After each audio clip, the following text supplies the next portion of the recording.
MasterChef Indonesia Season 10 segera.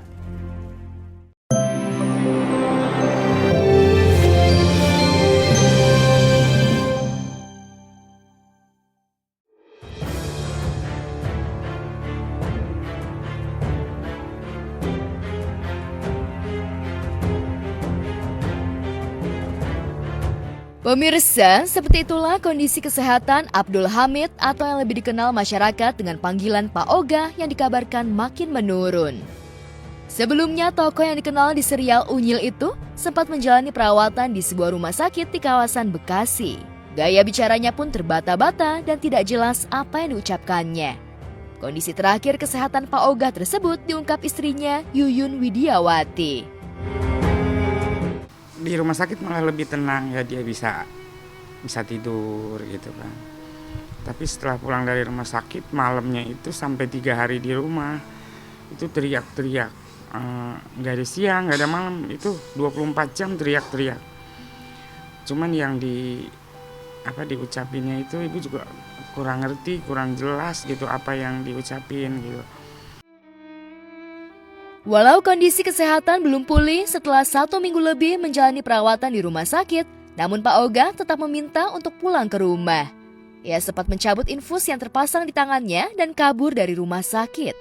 Namun selama menjalani perawatan di rumah, kondisinya bukannya membaik tapi justru menurun. Ia kerap berteriak-teriak dan tidak mau makan. Selama dia dirawat itu belum pernah Pak Oga itu yang nggak minta pulang, itu sering banget gitu. Kalau di rumah sakit itu sampai cabut infus, cabut semua gitu kan. Dia kabur gitu kan. Sampai kemarin yang terakhir dirawat itu, bukan yang kemarin ya, yang lalu itu sempat diikat di tempat tidur kan ya. Selain menderita sakit stroke, Pak Oga juga mengalami sakit komplikasi akut mulai dari kolesterol, darah tinggi, mah kronis, hingga empedu batu ginjal. Kondisi demikian itu sudah dialami Pak Oga hampir 4 tahun berjalan. Namun begitu, Yuyun tetap setia dan sabar merawat suaminya.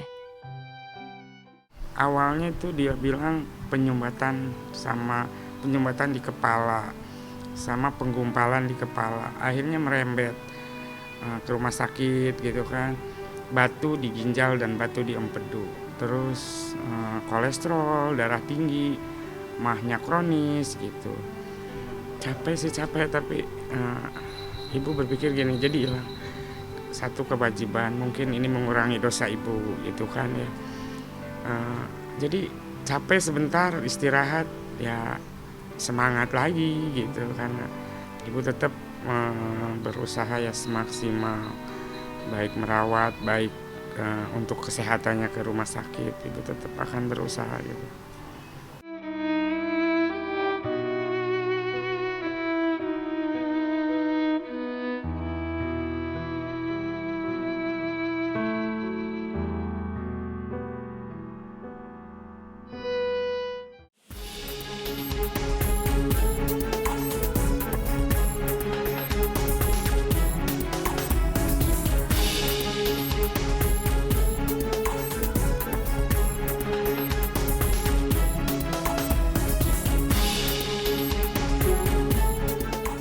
Sementara itu, memasuki hari ke-12 sejak ditahanan di Rutan Kelas 2B Serang, Nikita Mirzani masih menjalani perawatan di Rumah Sakit Bayangkara, Polda Banten, lantaran kondisi kesehatannya menurun sejak Kamis lalu. Kabar menurunnya kondisi kesehatan Nikita tersebut membuat keluarga, sahabat bersama kuasa hukumnya menjenguk Nikita untuk melihat kondisi kesehatannya. Menurut pihak kejaksaan, Nikita dibawa ke rumah sakit hari Jumat 4 November 2022 dengan pengawalan ketat sejumlah petugas Kejari dan polisi. Benarkah artis kontroversial itu mengalami depresi hingga jatuh sakit lantaran tak tahan dengan kehidupan di dalam penjara? Diungkapkan sahabat, Niki dilarikan ke rumah sakit lantaran sakit saraf kejepit. Namun sakit yang diidap Niki tidak lantas membuat dirinya berlama-lama berada di pembaringan rumah sakit untuk melakukan penyembuhan seperti yang disarankan dokter. Namun Niki memilih untuk kembali ke rutan dan tetap menjalani proses penahanannya. Hal tersebut dilakukan Niki sekedar untuk pembuktian kalau dirinya tetap kooperatif menjalani proses hukum walau dalam keadaan sakit. Biar lebih enak. Dan masalah sakit Emang bener mama saya sakit pinggang dia.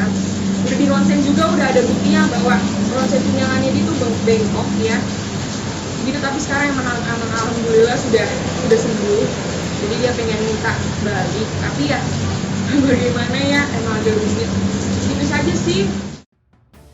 Berbagai upaya dilakukan pihak keluarga dan kuasa hukumnya agar Nikita Mirzani bisa bebas sementara dengan mengajukan permohonan penangguhan ke Kejari Serang.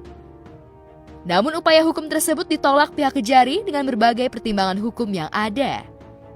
Salah satunya yakni supaya Nikita tidak melarikan diri dan menghilangkan barang bukti yang ada.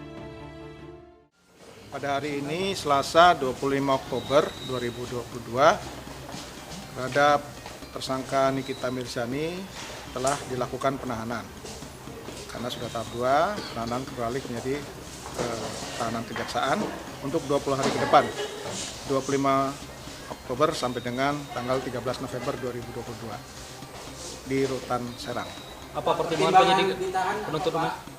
Pertimbangan ditahan adalah pertama adalah alasan objektif, yaitu pasal 21 ayat 4 bahwa ancaman pidananya di atas 5 tahun. Kemudian alasan subjektif adalah pasal 21 ayat 1 KUHP mengatakan bahwa agar supaya terdakwa tidak mengulangi perbuatannya, terdakwa tidak melarikan diri, dan terdakwa tidak menghilangkan barang bukti. Atas dasar apa Nikita Mirzani harus ditahan? Saya mau mempertanyakan kepada kejaksaan, selain pasal 27 ayat 3 Undang-Undang ITE, apakah ada pasal lain yang dituduhkan kepada Nikita Mirzani? Dan menurut KUHP, kalau ancaman hukumannya di bawah 5 tahun, tidak boleh ditahan. Ya pokoknya saya cuma garis besar ini, kita tidak ada backingan. Nikita independen, dia mau bersuara tentang apa, mau membela siapa, walaupun misalnya dia berkawan dengan siapa, kalau salah ya dia berhak ngomong. Tapi ini ada bagusnya sih membersihkan nama Nikita dari suuzon kalian semua bahwa dia punya backingan. Upaya selanjutnya tentu dari pihak Nikita pengen ini segera dilimpahkan ke persidangan. Tindakan penahanan oleh jaksa penuntut umum tersebut sudah merupakan sebuah tindakan yang tepat, mengingat jaksa penuntut umum diberi kewenangan untuk melakukan penahanan demi kepentingan penuntutan. Nah, kita tahu bahwa Nikita Mirzani cenderung tidak kooperatif, cenderung menentang petugas, dan itu terbukti ketika pada tahap penyelidikan maupun tahap penyidikan oleh Polres Serang Kota. Suatu perbuatan pelanggaran hukum memang sama di mata hukum, tetapi rasanya sangat berlebihan sih menurut saya dengan apa yang kita alami hari ini. Ada dalil barang siapa menuduh dia harus membuktikan. Ya. Betul. Jadi kalau dia tidak bisa membuktikan tuduhannya, itu bisa menjadi sebuah tindak pidana sendiri. Itu artinya menyebar fitnah. Kan gitu, menyebar kabar bohong. Tidak hanya sampai di situ saja, langkah hukum lainnya dilakukan pihak keluarga. Tidak tanggung-tanggung, kali ini dengan meminta bantuan ke Presiden Joko Widodo agar mengabulkan permohonan penangguhan penahanan terhadap ibundanya.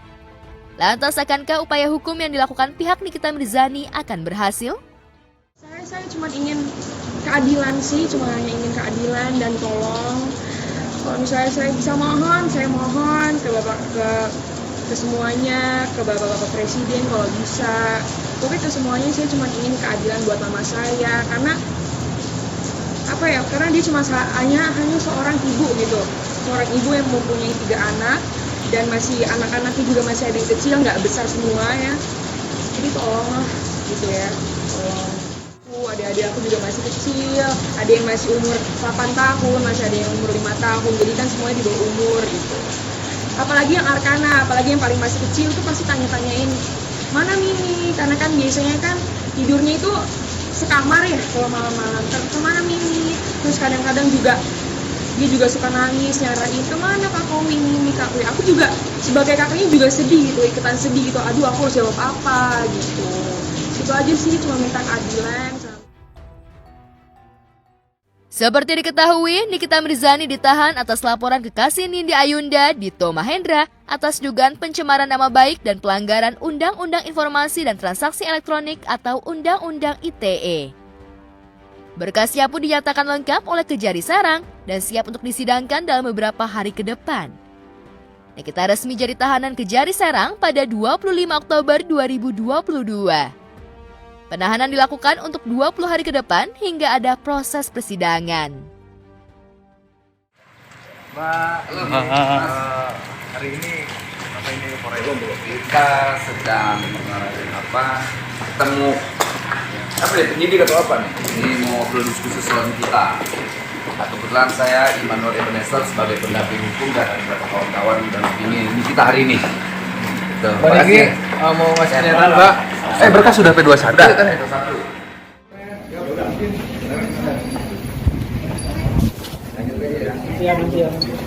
Mbak ada sedikit nanti belum. Sebagai pengacara, ini pertanyaan orang ahli. Psikiater yang nanya orang ahli. Enggak, jangan nanya dok. Saya bukan dokter yang bisa membaca raut muka orang. Jangan jalan maka. Sudah jelas. Bang Niki tadi atau apa? Bang Niki tadi kelihatan kayak kecewa. Ya, prosesnya tetap berjalan. Kami serahkan sepenuhnya kepada penyidik untuk memproses lebih lanjut. Seperti itu. Lain-lain silakan tanya ke penyidiknya ya. Yang jelas proses hukum tetap berjalan, kita ikutin saja prosesnya. Niki datang dalam rangka silaturahmi, memang ada kewajiban Niki untuk hadir supaya bahwa Niki itu masih ada, masih dalam proses hukum dan sampai saat ini.